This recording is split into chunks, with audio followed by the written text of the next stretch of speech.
Get to Cairo itself now. I'm delighted to be joined by Nadine Sharif, who is an international advocacy officer with the Cairo Institute for Human Rights Studies, joining us via Skype, as I say, from Cairo. Nadine, great to have you here. Before we get to the substantive issues, I wonder if you could just give us a sort of feeling of how tense the situation is on the streets of Cairo right now as the military offers what it calls safe passage and protection for all of those supporters of former President Morsi who are staging these large sit-ins.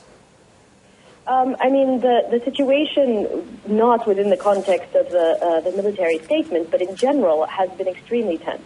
There's extreme polarization of the political sphere here, and we've moved past the ability to have a public discourse or even a debate, a civil debate, and moved to direct incitement, and I have to point out by both sides, by the Muslim Brotherhood on their stages and in public statements, and by the military, or I should say the news channels that support the military, independent news channels, towards an escalation in the political discourse, which will inevitably lead to, and in some cases there was direct incitement to violence.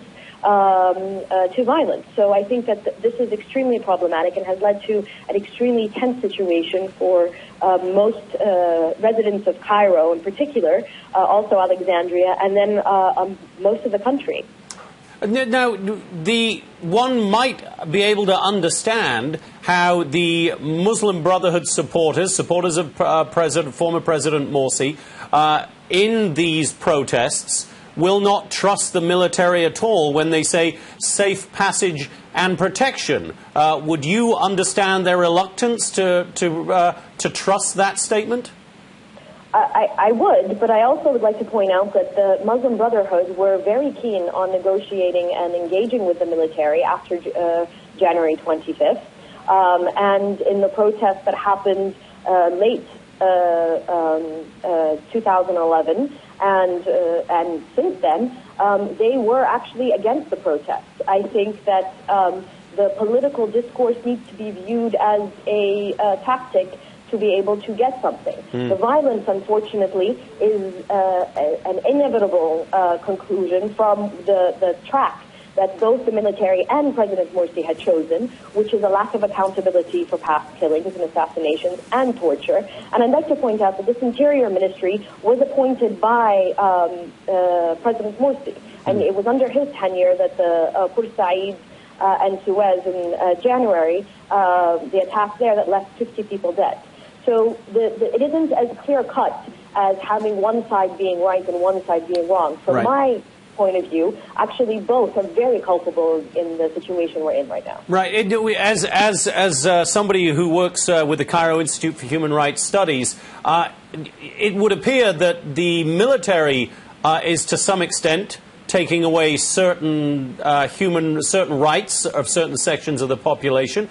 President Morsi, before the military, was taking away certain human rights of certain sections of the population. President Mubarak, before him, obviously took away a lot of rights. In that situation, Nadine, what is your prognosis for Egypt's future? I think that right now we need to see how we're going to progress. It doesn't look too good.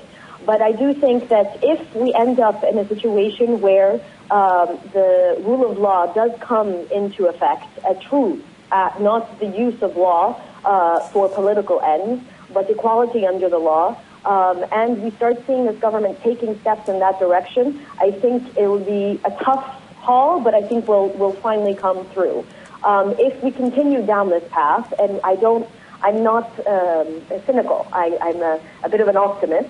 So I still hope, I still don't think we passed the tipping point. But if we do come down this path, to a place where violence does, or I should say lack of accountability does continue, then violence will escalate. There were two important news items today that came out from the government. The government said that it would disband or announced that it would attempt to disband the protests, and the position would be, or should have been, that they should look for a court order with clear evidence that there are armed militants at the pro-Morsi protests before attempting to disband and trying all alternatives to dealing with those criminal elements. The burden of proof here does rely on the government.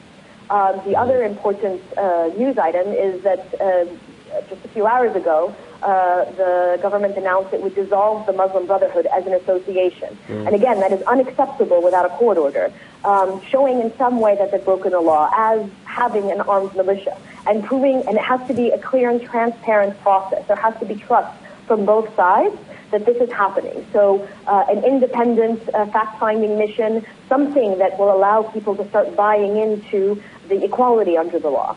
The ministerial decree also is based on a prosecutor's investigation, which is not legal ground for dissolving an association.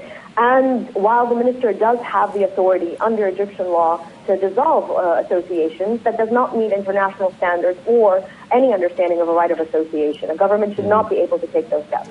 Nadine, given that trust seems very thin on the ground on every side in Egypt right now, do you believe that it is possible to stage free and fair and fully representative elections, say, within the next 12 months? I think if international observers were giving full access, I think trust we would be able to trust the results.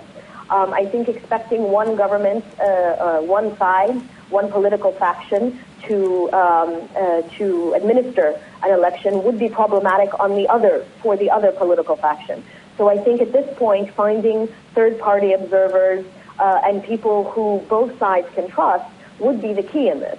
Another step would be to continue to engage or attempt to engage with the Muslim Brotherhood, and for the Muslim Brotherhood and pro-Morsi supporters to come to a table and negotiate steps on how to come out of this quagmire, this political quagmire that we find ourselves in. All right, Nadine Sharif is an international advocacy officer with the Cairo Institute for Human Rights Studies. Really fascinating to talk to you, Nadine, and we're so grateful for you joining us via Skype from Cairo. We will, if you don't mind, check back in with you regularly to see how the situation develops. Thank you for your time, Nadine.